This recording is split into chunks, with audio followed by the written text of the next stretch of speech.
ก็จะเป็นงานศพของญาติผู้ใหญ่นิดนึงนะคะก็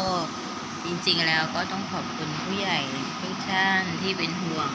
ในเรื่องของการทำ YouTube คอนเทนต์ต่างๆว่าท่านกลัวผู้เข้าชมยอดดูอะไรจะลดลงอะไรแบบเนี้ยนะคะดิฉันก็คิดว่า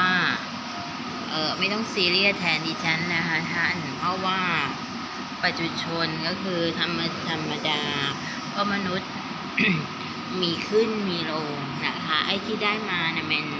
ไม่จีรังยั่งยืนนะคะท่านแม้แต่ชื่อเสียงที่เรามีต่างๆความโด่งดังต่างๆมันไม่ได้อยู่กับเราไปยืนยาวเพราะนั้นดิฉันไม่ซีเรียสไอ้เรื่องที่จะติดซีเรียสก็คือเรื่องเงินนะคะเรื่องรายได้ที่ฉันต้องหาเลี้ยงปากเลี้ยงท้องและช่วยเหลือตัวเองนั้นดิ้นรนนะคะท่าน